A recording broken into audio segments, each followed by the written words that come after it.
ইলেকশনের আগে বাবা ডাকে, ইলেকশনের পরে আর চিনতেই চায় না। এক ভদ্রলোক 3 বছরের মাথায় পরীক্ষা করার জন্য নেতাজির সামনে গিয়ে আসসালামু আলাইকুম রহমতুল্লাহ বলেছে, জবাব দেয় নাই। আবার সালাম দিয়েছে, জবাব দেয় নাই। তৃতীয়বার সালাম দিয়ে বলেছে, আপনি কি আমাকে চিনতে পারছেন? কোথায় যেন আপনাকে দেখেছিলাম। আস্তাগফিরুল্লাহ, মানুষ তার নিজের বাবারেও ভুলে যায়, এই প্রথম দেখলাম। আপনি আমার বাবা হলেন কেন? বলে, আপনি না 3 বছর আগে আমাকে ভোট নেওয়ার সময় বাবা ডেকেছিলেন অমুক গ্রামে। আমি কিন্তু সেই ব্যক্তি। সম্মানিত ভাইয়েরা, এইরকম ধোঁকাবাজের রাজনীতি যারা করবে তাদেরকে দিয়ে আর যাই হোক দেশের আমূল পরিবর্তন সম্ভব নয়।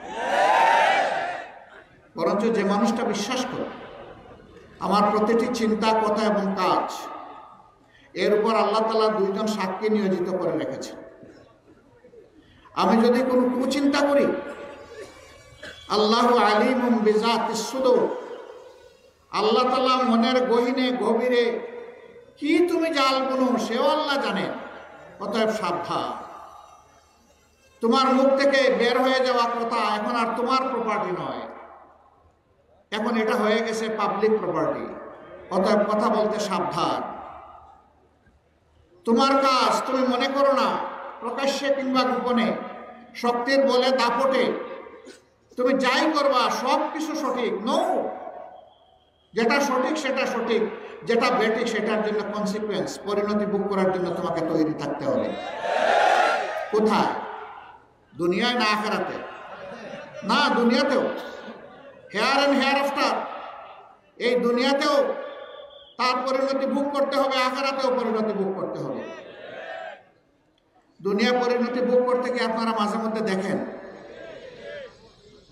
সুপ্রিম কোর্টের একজন সম্মানিত বিচারক, তাকে কি আপনারা কলা পাতায় ঘুমাতে দেখেছেন? কেন? তার বিছানার অভাব ছিল?